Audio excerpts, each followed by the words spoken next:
Hey folks, I'm going to run through the marginal rate of substitution, specifically in the context of consumption and leisure, but it's generalizable into other goods basically. It's a second year, third year micro concept, sometimes comes up in macro, but it's just a cool concept overall.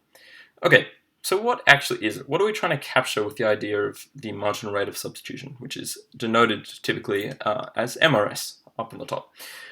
Okay, so we have some number of goods. For simplicity, we'll say we have two goods here. It's trying to capture how much of one good I'm willing to sacrifice in order to gain another unit of another good. Okay, so say I'm at bundle A. I'm consuming some level of consumption. I'm consuming some level of leisure. But say I want to gain some leisure. I want to enjoy myself more. Okay, how much consumption am I actually willing to sacrifice to get that extra bit of leisure? Okay, and that's what the marginal rate of substitution tries to capture. More specifically, in that instance, if you're trying to get extra leisure, it's the marginal rate of substitution of leisure for consumption. Okay, that's what you call it. It's a bit weird, but yeah, good to know. So let's think about it graphically. Say I'm on some indifference curve. Okay. Note it is convex. We do assume normal goods and diminishing marginal benefit from the goods. So that's kind of an important assumption, I guess. So maybe intuitively you kind of see what's going to happen next. But how do I actually calculate this marginal rate of substitution here? It's actually the slope of the indifference curve at our bundle A. So we can kind of go slope of IC equals the marginal rate of substitution of leisure for consumption. Okay, so let's just think about it super quickly, just to double check that all works out. So say I'm a bundle A, I have some marginal rate of substitution. Say I'm going to change my bundle. Say we're at bundle B now. Okay, so you're enjoying way less leisure and a lot more consumption. Okay, so the slope is steeper here. Okay, and that's kind of relating to the diminishing marginal benefit of goods, but don't worry about that too much. So the slope is steeper here. So that implies the marginal rate of substitution of leisure for consumption, long word, is actually greater. Okay, and equally that sort of implies I'm willing to sacrifice more units of C for that additional unit of L. Okay, so why would I be willing to sacrifice more units of C? Well, we have less units of leisure at B, right? So I'm running at less leisure, but that's kind of quite obvious to see.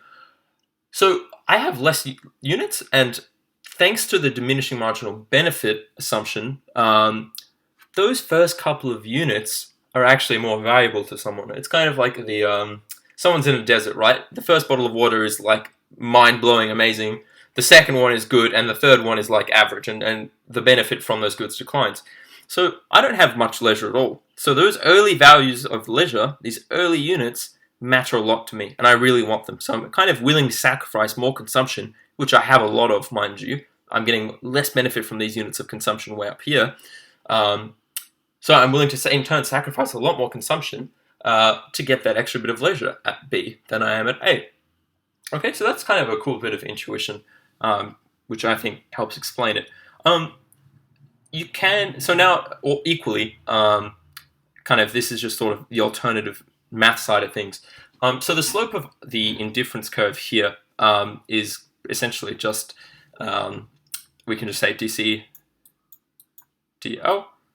Okay, this is kind of a bit hacky, but I'm going to do it anyway, which we can sort of rearrange to be dc du du dl.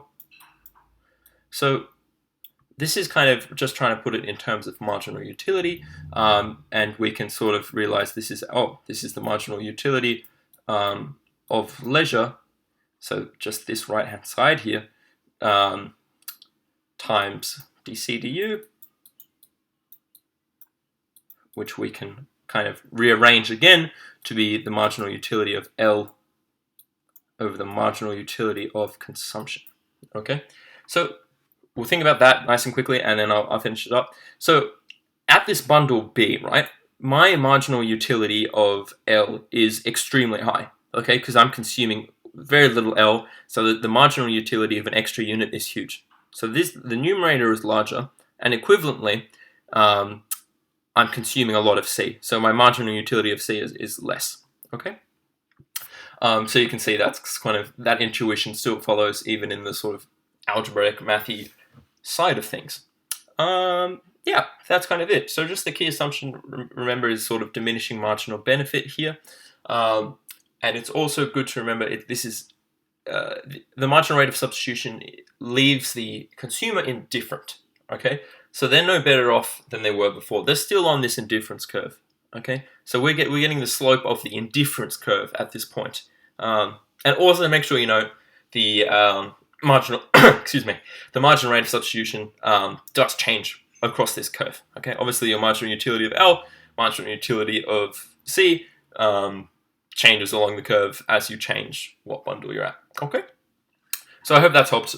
It's a cool little concept, and it's generalizable to pretty much any two goods, and it's just a good one to have up your sleeve.